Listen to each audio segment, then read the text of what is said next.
Hey friends, in today's video, I'm going to be talking about a toxic behavior that some corporations are participating in order to create fear and chaos within their organizations, while then I guide you toward a better solution found in a small town community.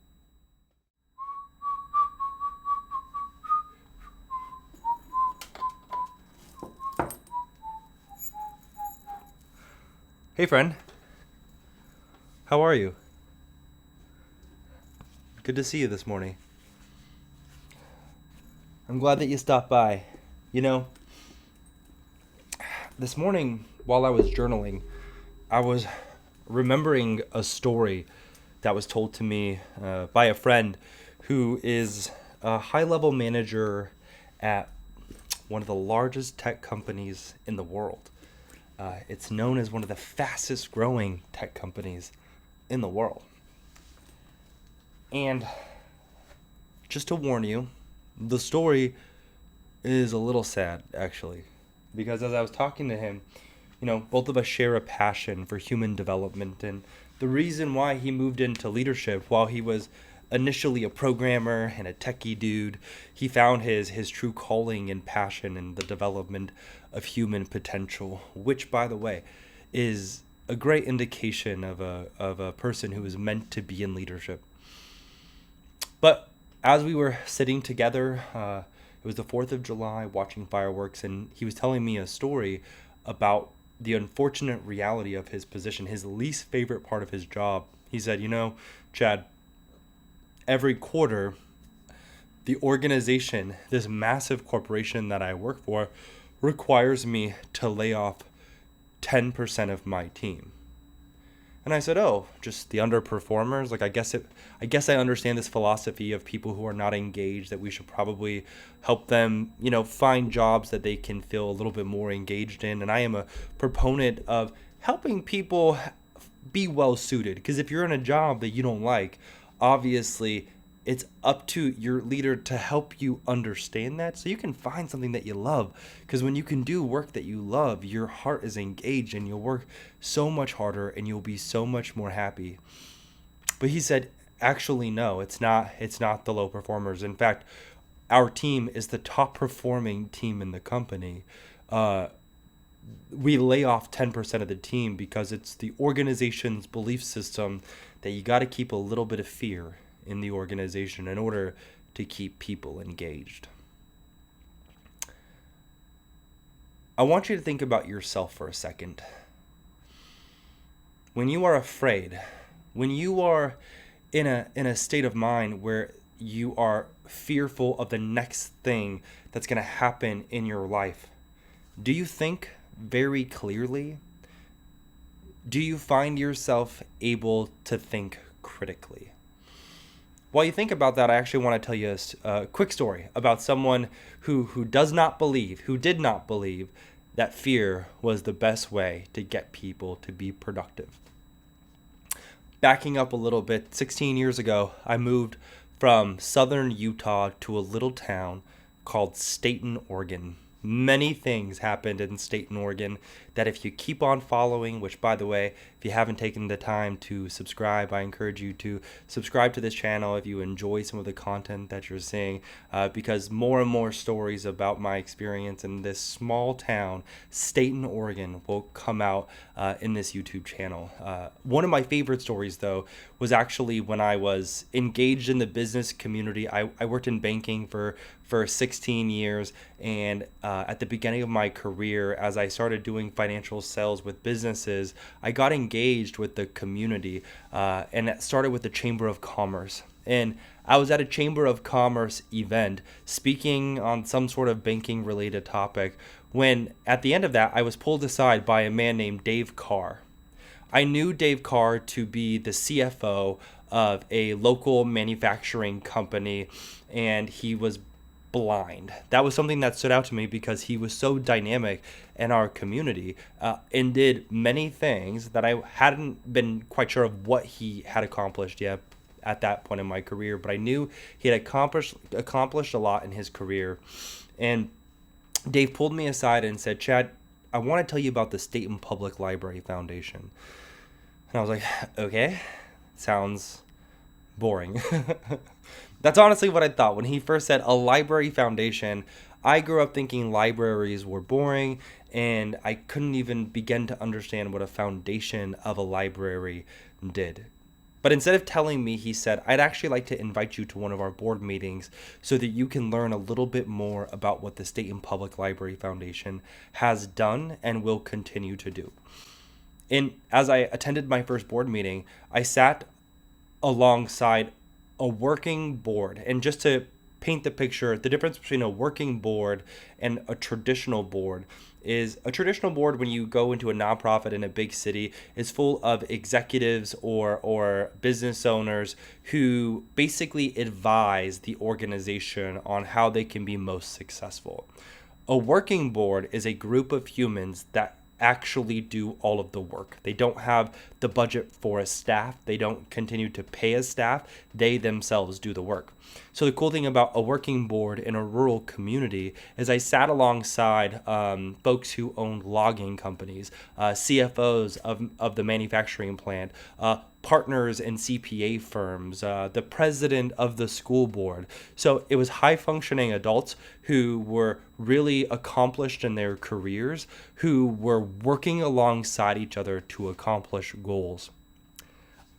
This city was a population of 7,500 people.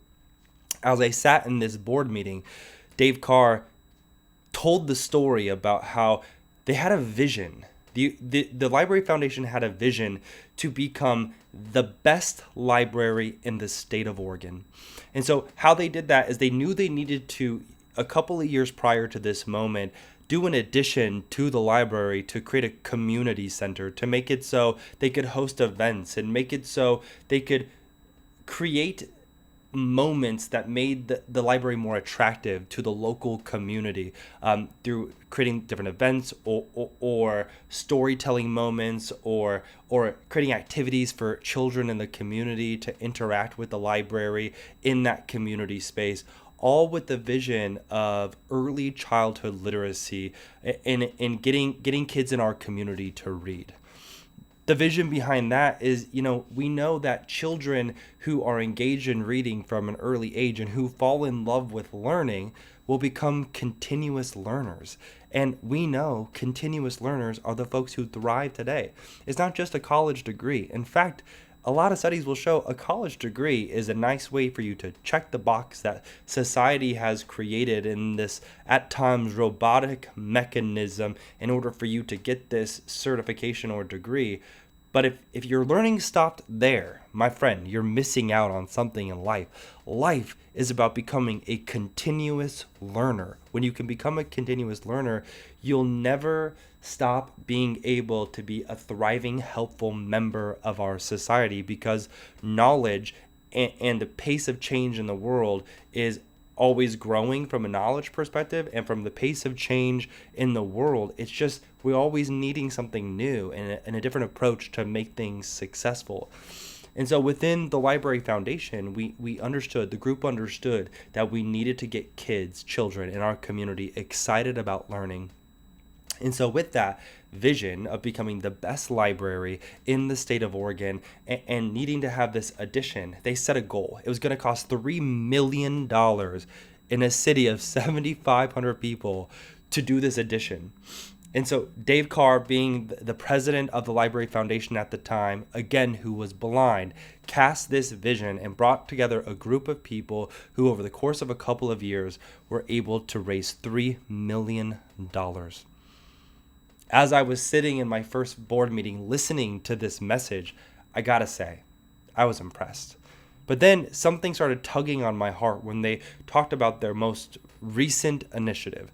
They were continuing to raise money because they now had one paid employee, and that was their Outreach Storyteller. The Outreach Storyteller was meant to go into the communities, engage elementary school children in an exciting, fun way, and get them lit up about reading. When I heard that and I thought about myself, as someone who had to make a hard decision to drop out of college at an early stage of my college experience, I needed to tap into learning in a voracious way so that I could keep up with my peers in the marketplace. And so reading had become such a valuable part of my growth in a way that I was able to stay engaged in my career all the way into the end, where I found myself working side by side with folks who had PhDs.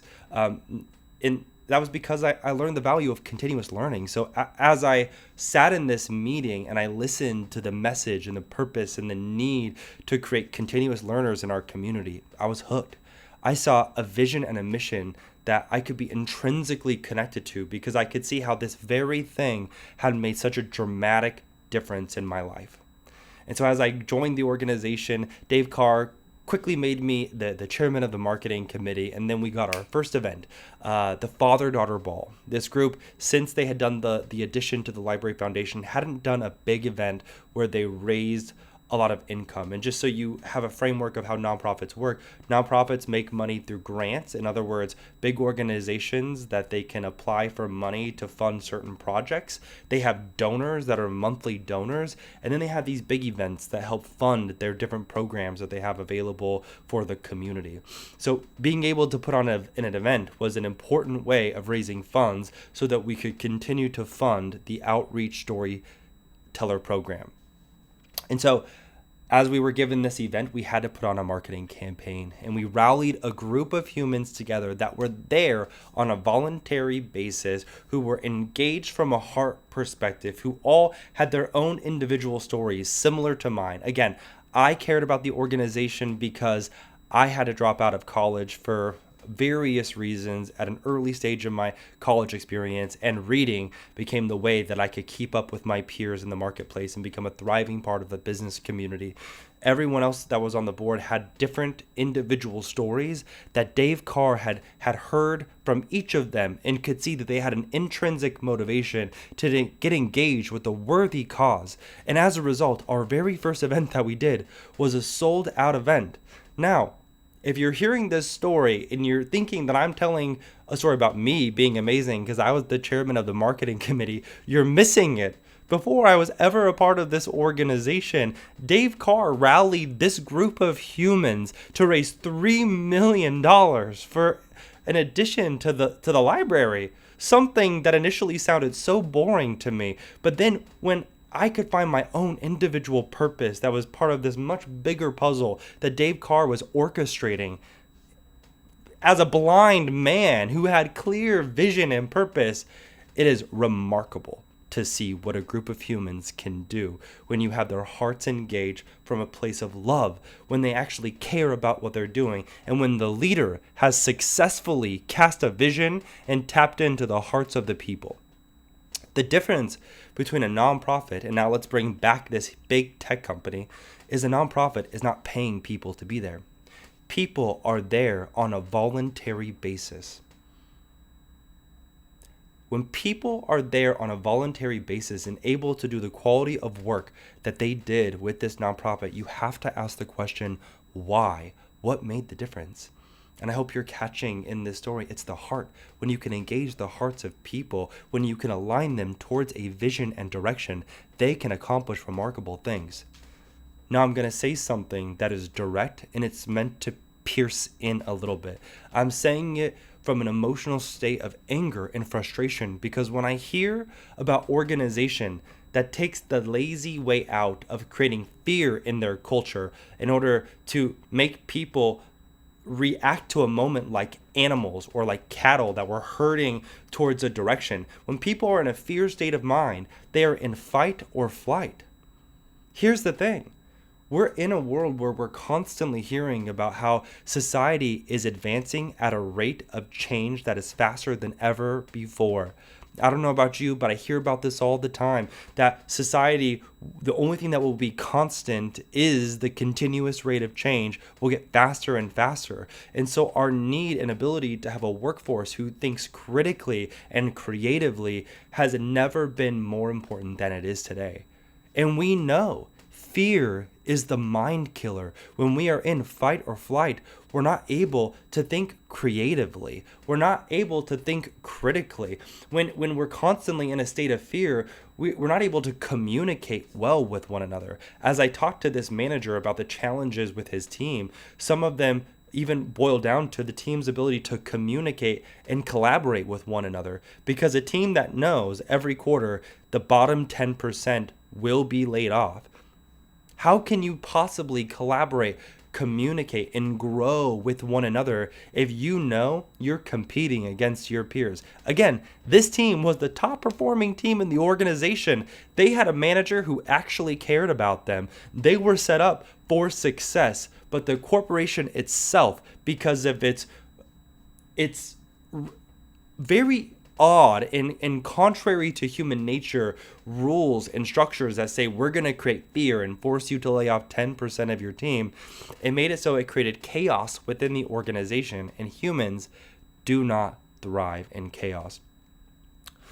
So as I think about this and my frustration simmers down a little bit in my body, I invite leaders and people who run organizations, particularly CEOs, if you're inviting in consultants or belief systems that fall in line with this belief system that we have to create fear in order to have productivity, I challenge you to look to your peers. Hubert Jolly is a great example of someone who was the CEO of Best Buy, who embodied this Dave Carr mindset, right? He understood that in a time when Best Buy should have gone out of business alongside Circuit City, they stayed relevant in the marketplace because instead of creating a fear-based culture, they learned how to unlock what Hubert Jolly calls human magic.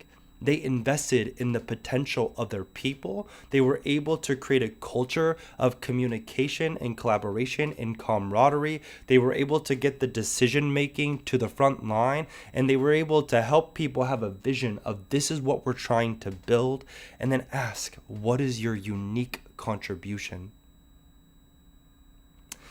Anyways, I gotta wrap up. So as a reminder, advice is like eating fish. You gotta pick out the bones. Let's make sure that we're creating cultures of love and abundance instead of fear and chaos. Have a good rest of your day.